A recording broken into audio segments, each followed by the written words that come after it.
Continuing our ongoing gem series, today we'll be looking at the gems that went from corrupted to uncorrupted thanks to the efforts of Steven and the Crystal Gems. As always, we'll be looking at their history, design, and look at real-world pop culture and gemology to see how they factored into these characters' designs. What's up, guys? I'm Kris Carr, and today I'm talking to you about some formerly corrupted gems from Steven Universe. Instead of asking Nerdwire fans to donate to our Patreon, I want to encourage you to make a donation to Black Lives Matter, or another Black organization.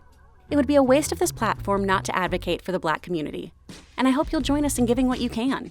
Any support you can give will go a long way. No act of empathy is too small. Thanks in advance for your donations and your time. Stay safe out there. Now, what exactly is a corrupted gem? To quickly refresh, corruption was caused when the diamonds attempted to destroy the crystal gems once and for all. They attacked with a bright light, called hereafter the corrupting light, that turned gems into gem monsters, bestial, almost rabid versions of themselves.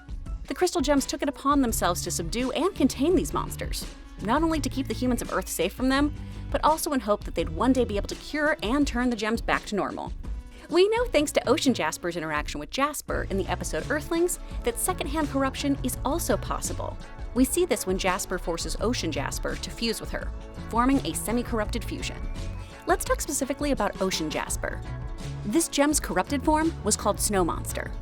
When corrupted, Ocean Jasper is a ginormous Yeti-like creature with horns atop her head. Uncorrupted, she looks like your typical Jasper gem. She still has horns from her corrupted form, no nose like many of the other Jaspers we meet in the series, and sports a unique pink pattern over her turquoise skin.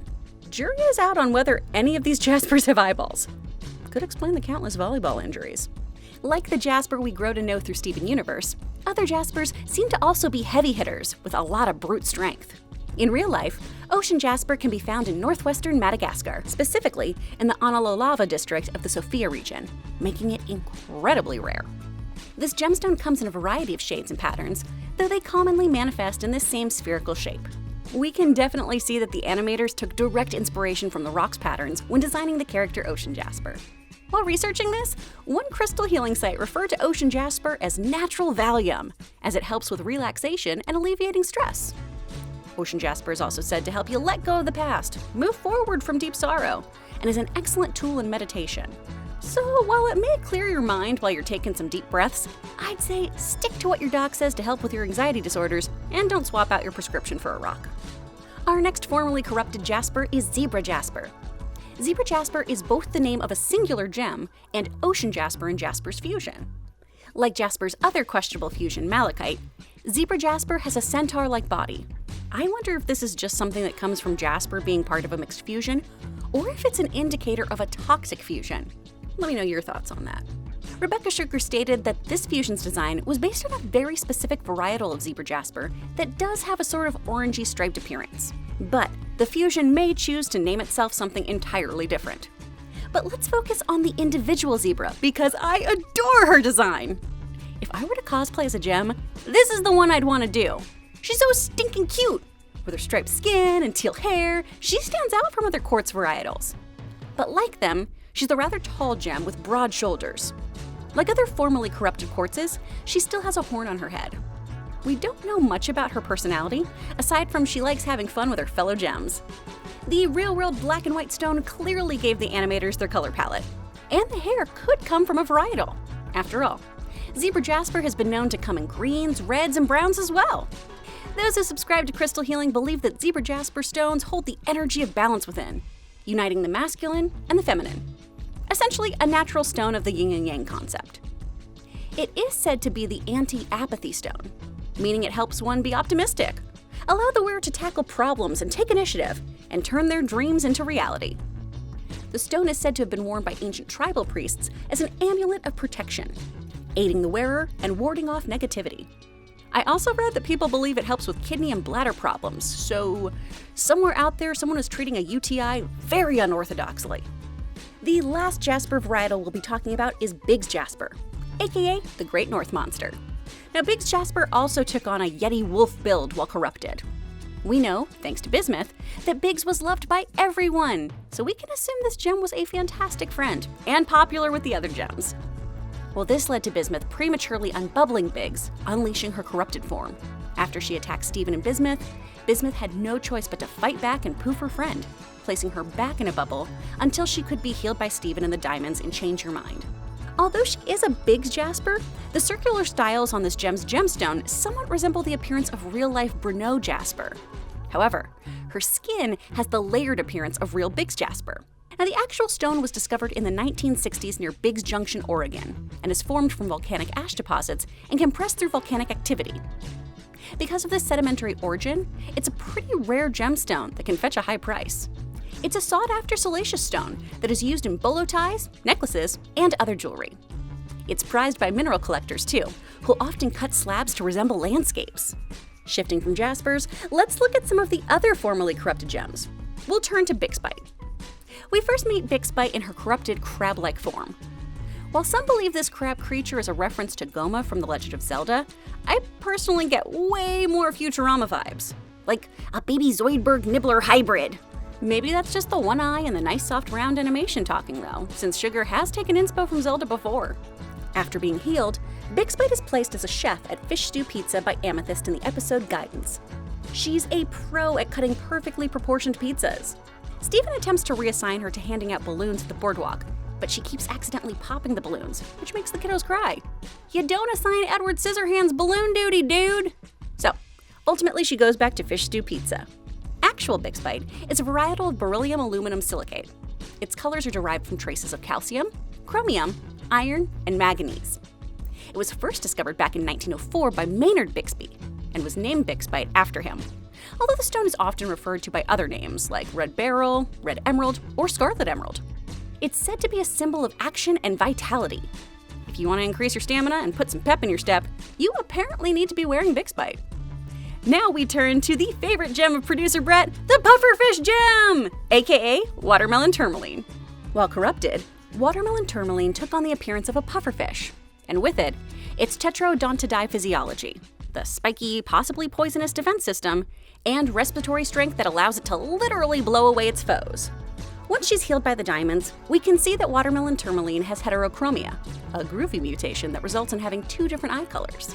I love that she looks like she's got a little sweater tied over her shoulders, like she's heading off to brunch at the club. Some have speculated that since she has extra appendages, she's actually a fusion, since extra arms are usually an indicator of that, and the different eye color would further support this. However, it's unclear if that's the case. Actual watermelon tourmaline does in fact mimic the look of a watermelon, so it's no wonder this is one of the most popular types of tourmaline around. As with our other gems, the coloring has definitely come into play in her design.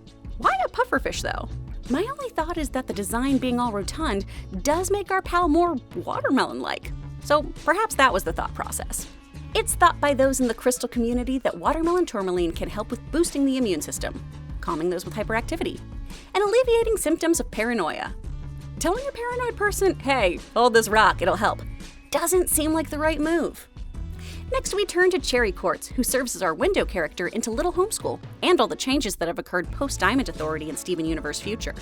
Though initially, and understandably confused, Cherry Quartz seems eager to be signing up for her Little Homeschool classes and starting a new life.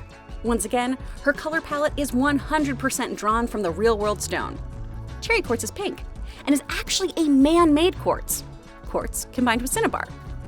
I feel like this is kind of a fitting choice for the first gem we see Stephen heal on his own, albeit with the essence of his fellow diamonds helping, as if he was in fact remaking this stone. Despite being a synthetic gem, it still comes up as a healing crystal. It's believed to energize the wearer, promoting eagerness and enthusiasm, not unlike the enthusiasm we see Cherry exhibit about attending school. The final three gems I want to discuss here are all mentioned by Bismuth after she's unbubbled in the burning room: Tiger's Eye, Serpentine, and Beryl. Since these gems are only referenced while in their bubble form, I'll be focusing on the fun facts, mineralogy, and spiritual aspects of these gems. I mean, those are fun things to me. Tiger's Eye, or simply Tiger Eye, is a type of quartz named for the cat-like appearance that it has and is typically used in jewelry. Roman soldiers believed Tiger's Eye could benefit them on the battlefield, as it was like wearing an all-seeing eye that could give them insight into what was occurring. Tiger's Eye is thought to encourage its wearer to live boldly and be fierce in all aspects of one's life. Tiger's Eye is also the name of one of the Amazon trio characters from Sailor Moon, so I think Rebecca Sugar dropping this gem, along with our next gal Beryl, is no small coincidence. After all, She loves her some magical transformations. I mean, who doesn't? Now, Beryl could potentially be a reference to Queen Beryl from Sailor Moon. She was a low-level Earth sorceress who fell in love with and became obsessed with the Earth's prince, Endymion. Ultimately, she was corrupted due to the malice in her heart and became one of Sailor Moon's first big bads. So, perhaps that's why she's one of the corrupted gems mentioned. While we've obviously spoken about varieties of Beryl, like Aquamarine or Bixbite, but pure Beryl is actually colorless, with tinted impurities throughout it. Probably hard to animate a colorless gem. Oh, but I think that could have been a wicked design. Finally, there's Serpentine. Serpentine gets its name not just from its green color and patterned appearance, but also from its slippery texture that reminded folks of snakes. It's an easy stone to polish, which is made at a popular ornamental stone and architectural material. I am super bummed we didn't see some snake-like shiny gem in the series, but hopefully this just means that some Steven Universe fans will create some awesome fan art. Now, of course, these are just a few things about the gems and my thoughts on them. I want to hear from you. Did I leave out any important details? Hit me with your hot takes in the comments below. As always, guys, you're in the pilot seat. Let me know what Steven Universe content you want to see next from us. Hope you're staying safe and still wearing those masks. Keep those hands clean. Thank you so much to everyone who's donating to great causes, to those making their voices heard, to our own amazing Patreons, and to you incredible Steven Universe fans. If you like what you heard, hit the subscribe button and bell so we can keep the conversation going. For more videos, click to the left. Thanks for watching. See you, Space Cowboy.